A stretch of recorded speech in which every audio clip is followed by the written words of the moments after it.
Thanks so much. And hello to everyone. It's really great to see you today. Ray and I were thinking this might be a little bit like a clubhouse chat, but with added video. uh, Clubhouse 2.0, right? exactly. And you're in your car. That's awesome. I love this. Yeah, I had to take my mom to the doctor, so There you go. I'm multitasking here. This is COVID life, business life in COVID. Well, it's a great example of the modern city, right? And everything that's changing. So, well, we've got a few questions that we thought we would cover together, and through that conversation, we thought it would provoke some interesting thoughts for the audience. We're super interested in hearing your thoughts, your input on chat, or afterwards, whatever. But let me sort of get us kicked off by talking about, we have a shared perspective, Ray and I, because we're both working in the BC tech sector. And in a way that gives us kind of a particular view on cities, on city centers. And during COVID, tech companies pretty well across the board have moved to a largely remote model, right? So a certain amount of hybrid, but also a remote model. And we really think that's going to be part of the mix going forward. And that raises the question, for us at least, what is the role of the office for a tech company now? So Ray, what do you see? What do you think the role of the office is now? So I've obviously had quite a few conversations around this matter for the last little while.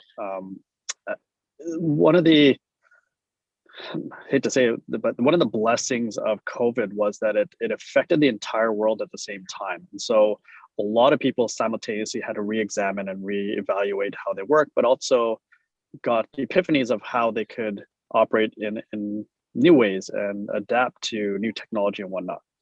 But one of the things that has become evident is that in the last year, a lot of companies were doing triage. They were not moving forward. They were addressing issues. They were trying to figure out how to solve current problems, manage staff and whatnot.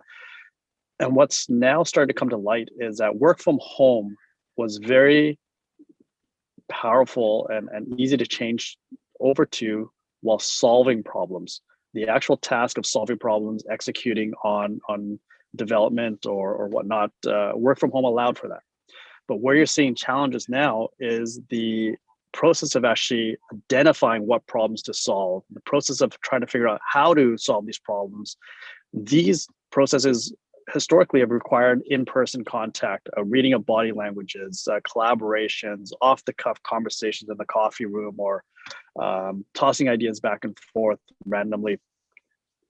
Working from Zoom does not allow for that. Working from home does not allow for that. So there is a realization now that the offices are not going away. I know a lot of the big corporations talked about, hey, we're going to go fully remote. But when you really look at it, they have been sucking up real estate in a lot of the big cities.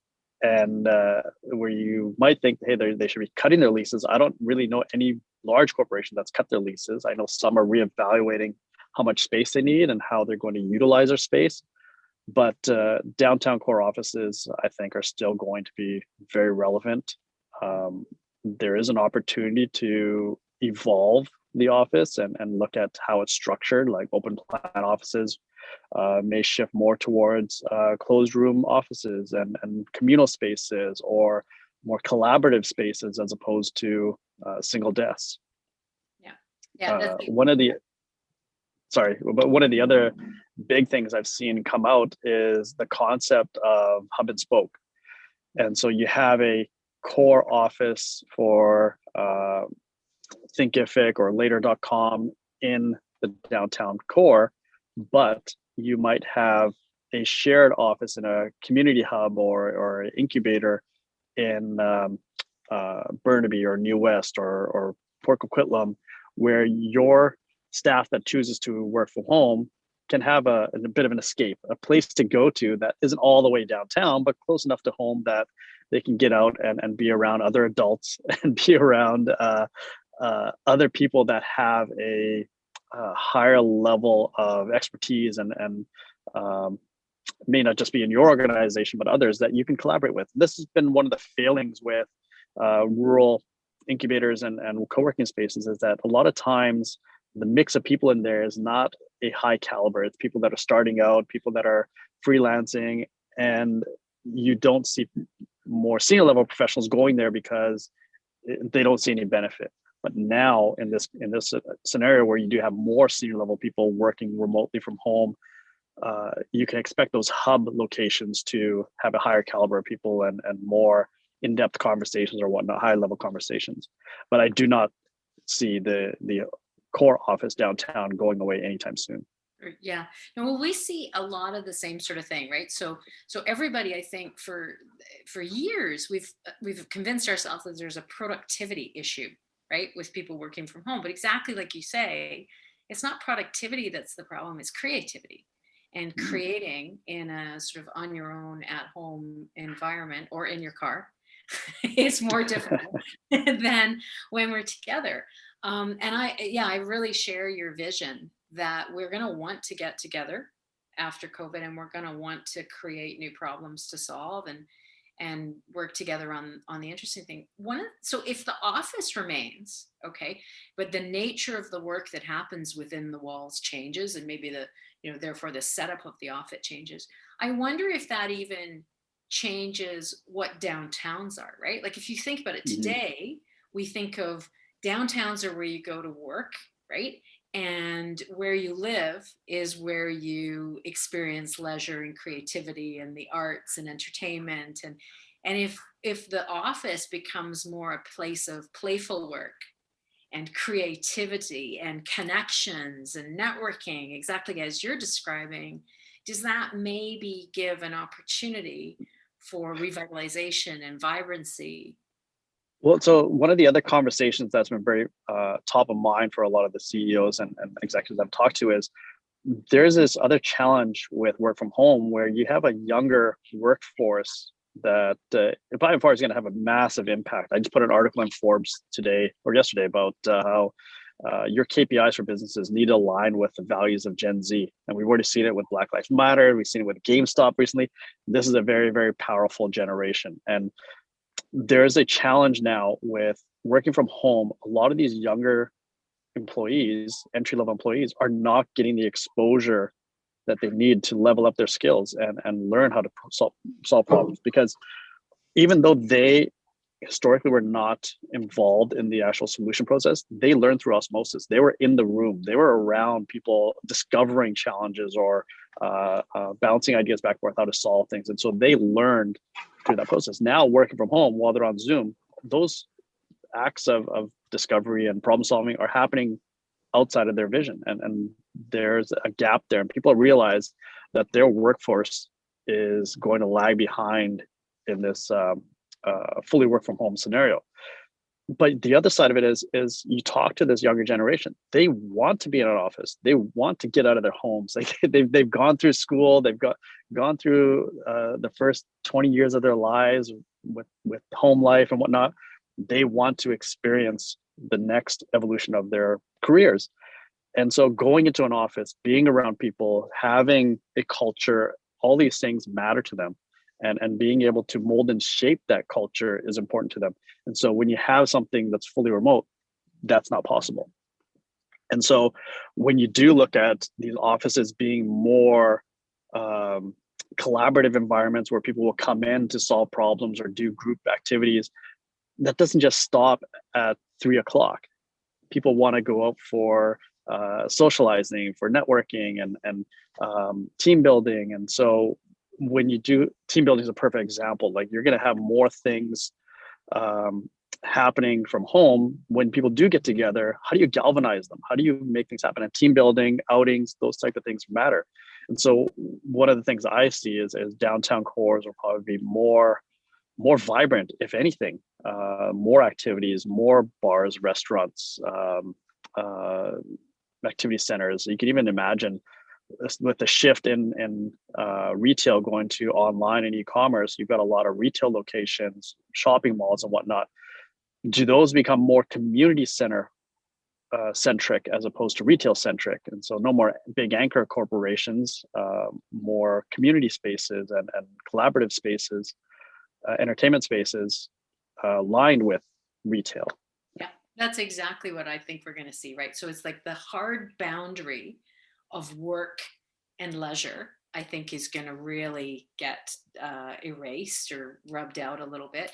And then there's going to be this demand for flexible spaces that are work adjacent, where you can do exactly what you're talking about. So sort of the concept that it used to be, where you could go to Starbucks and work for a little while, and but you're going to want that to be central to what you're doing at work, both in the office and outside the office. So I think there's a really interesting potential for it to be a more vibrant and a more interesting and a more engaging environment. But what we're going to need to see then is that organizations and institutions and municipalities and regulations catch up with that, and embrace that, and are open to having this kind of more flexible sort of environment. So I think we've got some really interesting challenges, but I hope that we can see um, the participation that we would need from all those different stakeholders to really realize the potential. Yeah, we frankly just had a conversation on Clubhouse last night. It was a room that happens once every 2 weeks to talk about policy changes and things that need to change in the city of Vancouver to make the city of Vancouver more of a global city. And last night it was about for nightlife and talking about the policy changes that need to happen. It's not just about having beer gardens and nightclubs. It's about arts and entertainment and having festivals.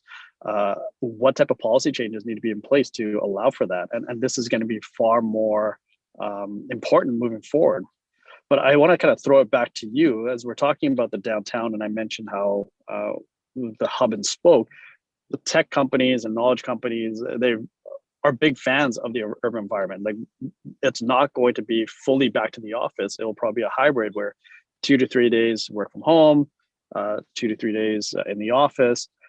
But working professionals and people with young families are making that exit out of downtown but into urban air environments. And so what are your thoughts on how that dynamic is going to work between downtowns and urban environments? Yeah, I think it's and actually, Ray, I'm just noticing someone's asking in the chat for the link to the Clubhouse room, so maybe you can jot that in. But it's Yeah. I was thinking the thing that I'm most interested in, right, is young people as the canary in the mine of the future, right? So they tell us what the future is going to be like, and if we're smart enough to listen. And I think tech companies are kind of the canary in the mine as well, and they tell other organizations what the future is going to be like. So the tech companies have been deeply invested in culture for a long time. If basically you're in the business of extracting value from people, from human beings, then you're going to create environments that are optimized for human beings. So it's going to be optimized for them to have all the tools that they need and all of the problems that they need to solve, and then the interactions that they need. And I like the concept that some other industries, not tech businesses, but other businesses, are realizing through this pandemic the value of culture, like what their culture actually is and what their teams actually need. And that example you were giving of young people learning through osmosis from those who've gone before, and you do need a certain amount of connection and working together for that. So that I think is really interesting. I think all companies are going to be culture first. I think all companies are going to take their talent pool far more seriously going forward. I think they're going to take diversity and inclusion a lot more seriously going forward. And the consequences of all of that is going to need to be very democratic and very open and very collaborative with your teams about what it is that they need, and be responsive in reaction. So for me, it's the future world needs to be a responsive world, right? There's a potential for us to achieve far more than we've ever been able to achieve in cities and in businesses in the urban environment, if we're open and willing to listen to one another about what we need and want. And so that example that you're giving there about, tech workers love the urban environment. We love cosmopolitan environments that are rich cultural, social spaces. So we've got a lot invested in making sure that the cities of tomorrow continue to thrive. We don't want to see Main Street die. We don't want to see town centers die. We don't want to see city centers die. We don't want to see downtown die. But we can't do it on our own. Yeah, and I also think the 9 to 5 concept is going to start to disappear. People, especially in tech space, I speak to it because that's what I know so well. But I used to own restaurants. We have a construction company, so I'm very familiar with a wide variety of industries. But the 9 to 5 concept is shifting, and people are going to split up their work days. But how do you get that balance? You need thriving urban environments, but you also need thriving downtown environments. And so I think there's huge opportunities for small businesses to create new things that cater to this new lifestyle and work-life balance. But yeah, downtown cores are still going to be very essential to business moving forward. Yeah. Well, it's good. It's good that both of us are optimists about the downtown and what it needs to look like and how it needs to evolve and change. And it doesn't sound like we've got any doubts whatsoever that it's going to be relevant for the next 10 or 20 years. Well, I think also one thing that everybody needs to realize is as Canadians, our demand for talent and people is outpacing our ability to produce talent. And that's not just a factor of the universities not pumping out people fast enough. It's that technology is changing, things are evolving so fast. You just can't produce people at the pace that's needed. And also our birth rates in Canada are dropping, so that's another reality. Excuse me. And so how do we address that? It's imports. We need to attract talent. We need to increase immigration. And thankfully, Canada is a very desirable place to live. We are part of the Startup Visa program. I do talks around the world. I'm doing a talk with 100 Nigerian companies next week. I just did one last week with 50 companies from India. Canada is always going to be very, very desirable just because of who we are as people, who we are as a country, stable government. As much as we have challenges internally, outside looking in, Canada is a very, very desirable place. The other thing is clean air, clean water. Climate change is a real thing. Like we just see what's happening in the US with forest fires and hurricanes and things. Canada is going to be more and more desirable for the next 10, 20, 30, 50 years.